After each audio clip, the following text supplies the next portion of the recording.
Okay, part two of the before the 1990 war. This is the part two. I got ready, ate something as usual, took my medication, and I'm ready to go. So let's continue with the before the 1990 war. We moved in with my uncle and his soon-to-be wife, Tutu. She moved in, refused to move out. She stayed and she started to make everybody life a living hell.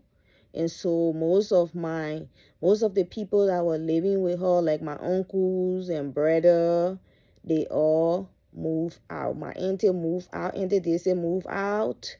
Uncle Uncle Joshua and Uncle Charles moved out.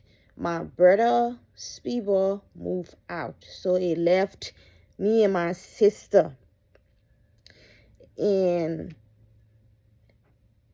two of my uncle's other kids that he had by other women, Ari and Berta, they moved in. And then we had Monsi, Mother Dia's second child with my uncle. So it was Irene, Berta, Monsi, Jolly, me, my sister, Yeni, who was the youngest. She's my auntie in Rhode Island here, granddaughter. At that time, she was about 5, moving to 6 year old. And so we were like, I think 7, living in the house again, even though most people moved out, but more people came in. And so we were 7 living with my uncle, and then my uncle, his wife. 9 people living in the house at this time before the 1990 war. And I used to go to the school called Newport Junior High School. It's down Broad Street. And the rest of the kids went to, I forgot the school name. Oh my gosh. I can't remember, guys. It was a long time ago. But the rest of the kids went to another school, and because I was in junior high, so I went to a junior high school. But Yeni, who's the youngest, she was about 5 year old. She stayed home because she was not in school at that time. And we used to go to school early morning, take the bus. During those days, it was really fun taking the bus as students because we were allowed first preference. Students were allowed first preference. So we would get in the bus. It was fun. My uncle had a car, but he didn't have time to take us because it was pretty hectic. He had to get to work early morning. And so we went to school and it was so much fun. And then Mother Dear, she got into her habit. She just changed automatically. She just changed into this Mother Dearest. She changed. She became a whole different person. She started to treat us differently. For me, I was the tomboy. Like I was the tomboy of the house. I was not going to take anything from her. And nope, no way. I always been like that. Even with my mom, like I am the troublemaker, and I would not take any nonsense from anybody whosoever. Even till now, I still do that, I don't take any nonsense from anybody. So I was the oldest among all the 7 kids. I was the oldest. And so we were treated like orphanage. Orphanage, that's how they call it, orphanage. Like we didn't have any parents. Like she could do whatever she wanted to do to us, and it was okay. And because we didn't have anyone to come and look up for us, she started to treat her really bad. One thing she did that I just want to state here is that I remember, I'm just going to state one thing, I remember she wanted us to wash her children uniform after school because we all wore white shirts, and after school it was pretty dirty, and she wanted us to wash the children uniform. And I just thought it was not a good idea. The kids are big enough, they can wash their own uniform. I mean, they made a mess out of it, why not they clean it themselves? And I didn't think that was a good idea, and I told her, no, I'm not going to wash any of your kids uniform. And she started to make my sister to wash it, and I said no to that too. And then she went on to have Irene or Berta to wash it, and they did that because they had no other options. They had to do it. If not, she would beat them like hell. You know, that woman is so wicked. She is so wicked, and she's alive. And I'm telling this story, guys, and I wish she could see this video. She is so wicked. I won't say was, she is. She stepped into the family. She caused chaos. She caused boundaries. She make the family to hate each other till this day. The whole family, we are separated because of this woman behavior. And she just, everything about her is wrong. And so she had us doing these things, and if she tell us to do something, if we didn't do it, she would want to beat on us. And for me, I was like the giant. I was like, hell no, you're not ever going to hit me or my sister. I had enough of that in my lifetime. All right. And so she was a little bit afraid of me. Yeah, she was, because I was like up to here with her. I was like, no, no, no, no, no. And so she started to go after, her stepchildren, which were Irene and Berta. So they were the ones doing all the mess. Oh, yeah, I forgot to add Odisha. Odisha was there too. That's my auntie in Rhode Island, youngest son. He was about maybe 11 years old. Or 10, 12 years, 11 or 12 years old, because when the war happened, I was 14. So I'm older than him, I think 2 or 3 years. So, and she started to beat on Odisha if Odisha didn't do it right or didn't do something that she wanted him to do. She's beating on everybody. Oh my gosh. Oh, that was crazy. She became a monster. Like, everyone else was so afraid of her. Like, if she says something and you don't do it, you know what's coming for you. And so Mother Diaz, she started to behave like a monster. And when we, during that time, there was no phone in the house where you would call your parents or your relative and talk to them.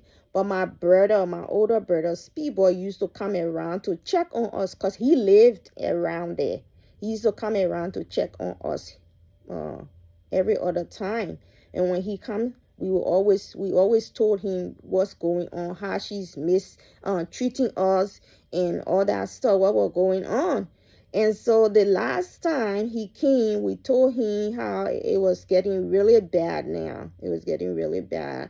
She was not feeding us enough, and she was feeding us maybe a spoon of rice and a day, and it got really bad. We were hungry all the time. And this is before the war started. And when my brother came, well, my father came to visit one time, and we told him a story too, and he brought us a lot of food. And she told us not to put the food in the house, and not to even, her children shouldn't eat any of the food. But we did put the food in the house. I mean, what? Where else were we going to put it? Outside? So we did brought the food in her, and that made her more angrier and hit us like hell. And so she wanted to kill us. I'm telling you, she wanted to. And so she would just get in this habit of not speaking to us. Can you imagine an old grown woman would stop speaking to 7, 8, 9, 10, 11, 12, 13, 14 year old who live with her, who she's supposed to be caring for. She was cut her speech. She would lie to my uncle about us. And my uncle, he's a quiet man. He never wanted King to say, oh, what happened? Mother dear said, did this really happen or what? Nothing. He never asked. He would accept everything his wife said and believe her.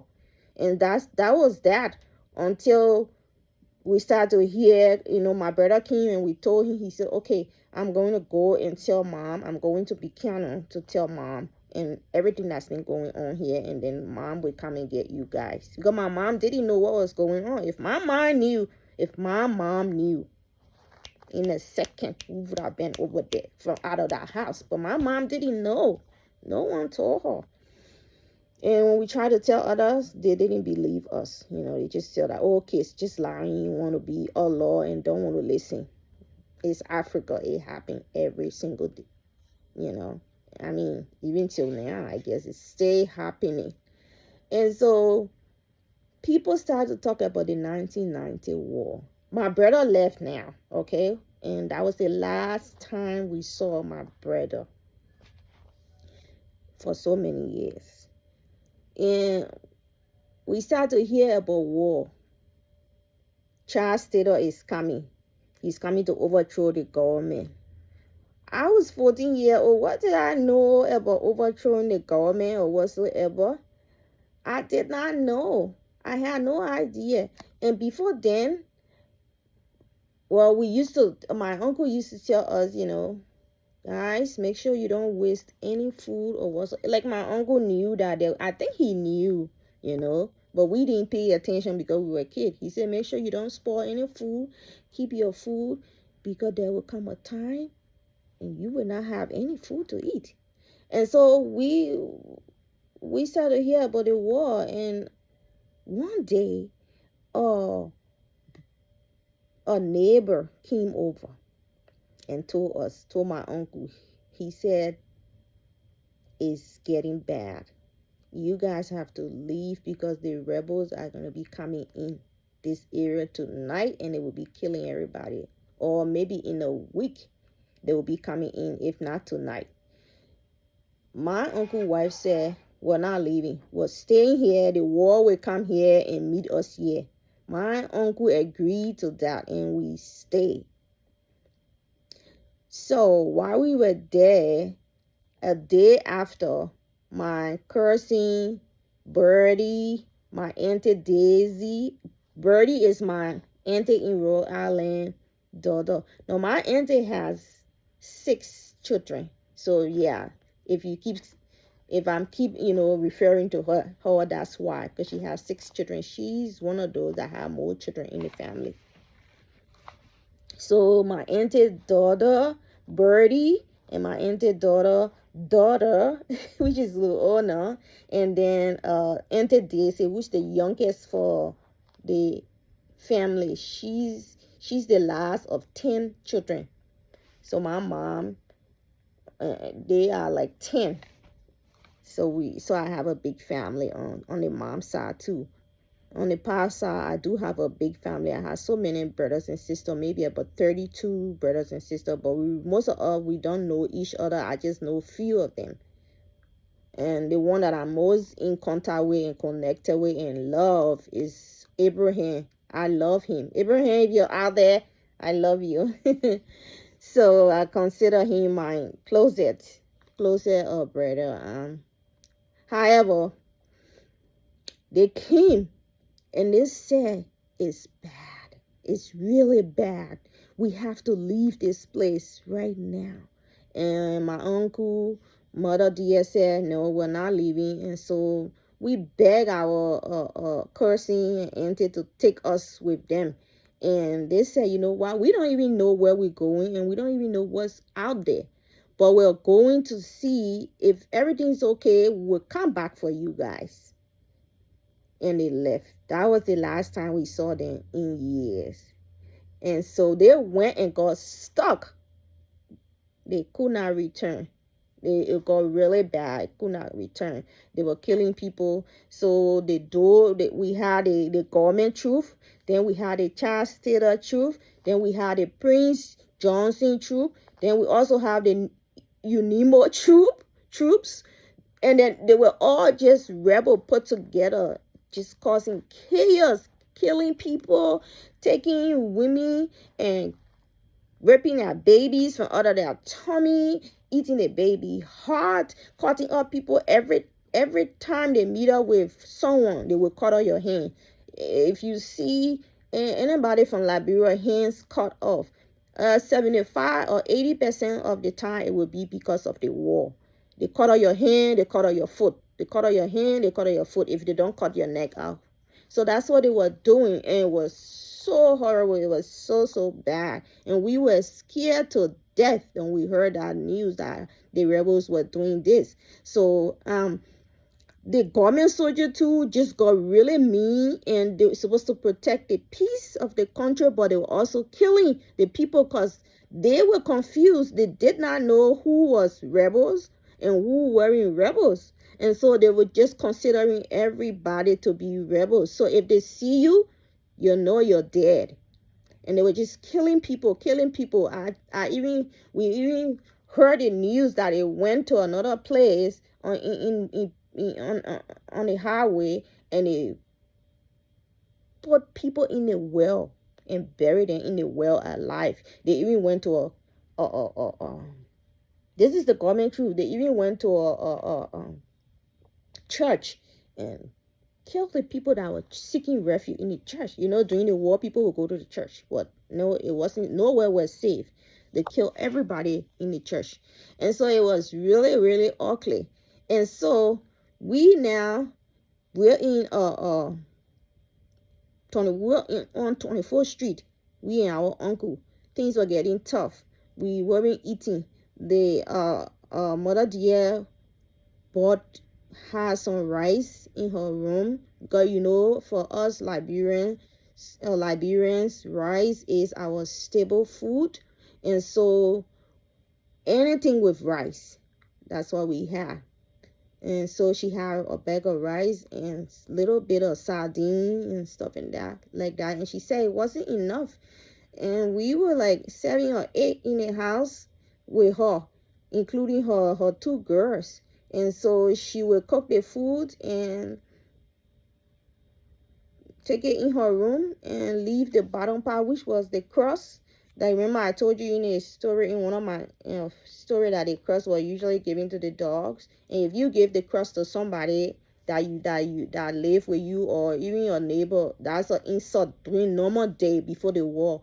But when the war came, crust became part of the meal. And so for her giving all the crust, we were happy because we had nothing to eat. The crust was the only thing, and she gave it to us. We just go ahead and eat it and be grateful. So she would take the food and share it between she and her children and her husband, and then give us the crust. And it was never enough. Can you imagine 5, 6 people eating crust? That was me, Yeni, Odisha, my sister. Yeah, so we were 4. Me, Yeni, Odisha, my sister, Abaita, Irene. So 6 of us. Then Jolly and Mercy, which is a biological kids, they were the one that were eating the food, and 6 of us were eating the crust. And when we get too hungry, we would go and look for food on the ground, pick leaves. God is good. Those leaves that will kill you, that's what we were eating. It didn't kill me, as you can see. I am still here, strong and alive. We would pick those leaves, cook them in a pot, and just eat them. We didn't care whether it was good or not. We just eat them. And so that's how we survived throughout. And so we were so hungry all the time. And she would give us just the crust. And there was no one there. Our uncle wasn't on our side. He was in the room all day. Sometimes he would not even come outside because they had a bathroom in our room. We would not see him. It was really sad. It was so hard for us. And we became our own rebel. We were on our own. We started to go places, look for food, beg for food, ask people to help us for food, with food. And sometimes we would be lucky and we would get food and all that stuff. It was going on. There was a lady that lived next door, and she was not rich, but she had enough. And when the war came, she left her two boys there. I still remember one of the kids' name. I think Amma. If you're here and you see the video, you will remember this.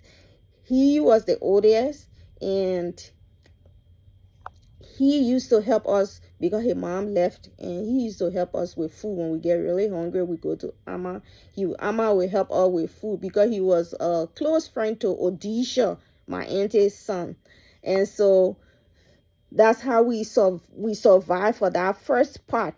So when the war was approaching Morovia, we were warned. And when we started to hear bullets flying all around, people dying all around us, that's when my uncle said, you know what, we have to leave.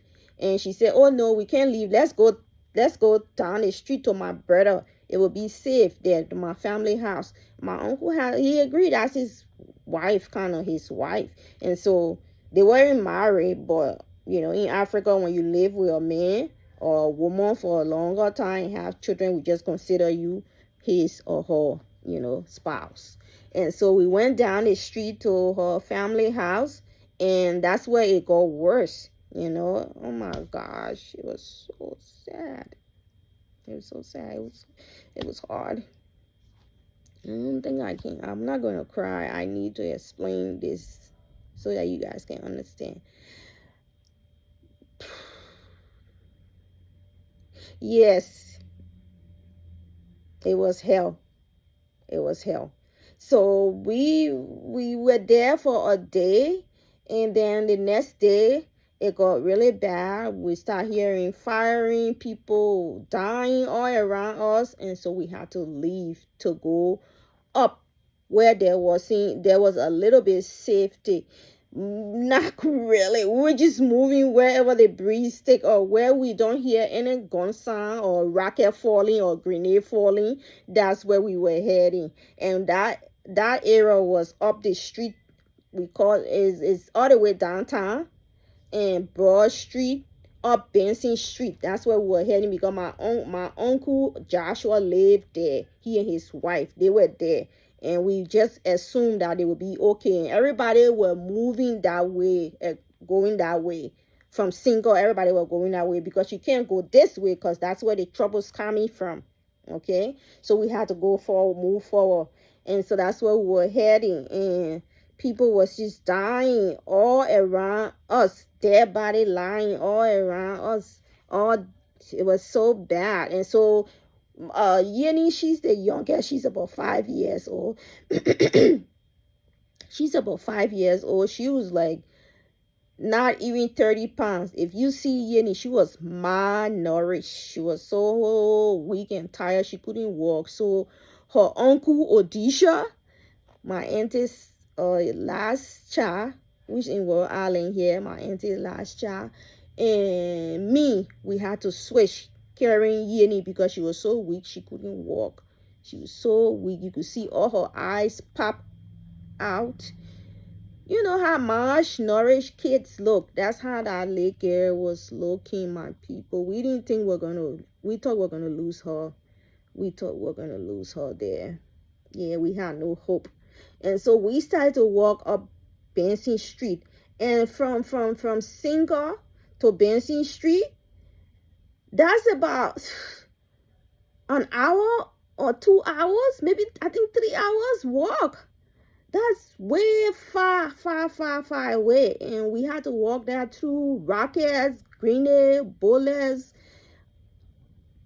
the government troops.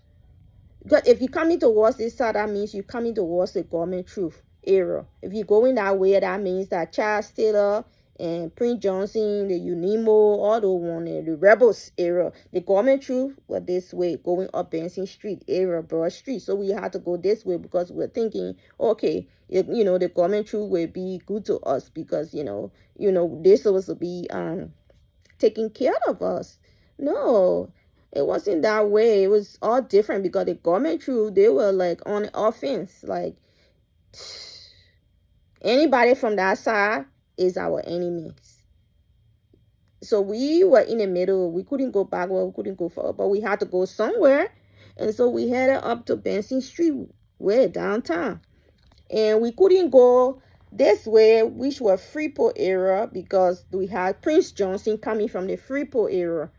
And we heard that he was nasty. He was killing people like crazy. And so we decided to come to the government through hoping that it would care for us. And actually we did overcome that horror. It was a horror, but we did overcome it by the grace of God. And so we headed up to Benson Street, and we had to take the barrier, go towards the barrier, because this side was Prince Johnson. It wasn't good. You don't want to go that way. You will not survive. Until we did that. And my uncle, so to speak, wife, she's a Crown person, and Crown is one of the dialect in Liberia. Is she was Sapo Crown, and so she could speak Crown, and the Crown people were mostly in the army, because the president, which was Samuel Kedo, was a Crown man, so he had a lot of Crown people joining the army. So we're hoping that, okay, since our uncle Mother Dear, because that's what she wanted us to call her. We call her, till now everybody call her Mother Dear, but I don't call her Mother Dear. She's Tutu. And so, but I will continue with Mother Dear just to keep it, like that. And so Mother Dear, she could speak that a Crown. She was part of the Crown group. And so we just taught my uncle and we thought that, okay. And this time it was, let me tell you how many people were going now with this trip. It was me, my sister, Ari and Bertha mom came and took them. Parents, Ari and Bertha parents came and took them. So it was me, my sister, Odisha, Yeni, my uncle, Blackie. He's a twins, but his twins brother passed away. So during the war, or right after the war quieted down. It's another sad story that I don't want to go through. He was killed. Yeah, he was. So it was us 5, including my uncle and his wife Tutu. And so we started to walk that narrow road to hell. Oh my gosh. The first group of soldiers we met up with, they put us against the wall. Like, everybody line up. We're gonna dip it down. We're gonna kill you guys today. You will not survive today. Where you coming from? You guys are all trusted up people. We're gonna kill you guys. Line up. And when they tell you line up, that means the next thing is you're dead. Either you end up in heaven or hell. One of those two places you will be going. All right. So for some reasons, I don't know, I was not afraid, and I'm a scared person. But in that moment, I was not afraid. I was just, something just kept me strong to the core. And I was just paying attention, just looking at these boys. Some of them were my age, some of them were older than me, some of them were older men. And I was just looking at them. I was just wondering, what the what the hell are we doing here? God, please save us today. I've never experienced war before. This was the first, and I was so not afraid. I was 14, maybe 14 years old. I'm not afraid, people. But I don't know. There was not one drop of fear in me that day. And the way we were treated, I should have been, terrified. But no. They lined us against the wall. They told us that they were going to kill us. They went and started to talk. Maybe they were talking whether they should kill us or not kill us. We don't know. And then they came back and they said, okay, now my uncle Blackhead and Odisha. Oh, Odisha, you know this story better than me. Odisha is a big man now. I think he's about 45, 46 years old. 45 years old, yeah. And so, uh, is Odisha 45 or 44? I'm not gonna go there with your age, but he's a big man. He's a grandfather.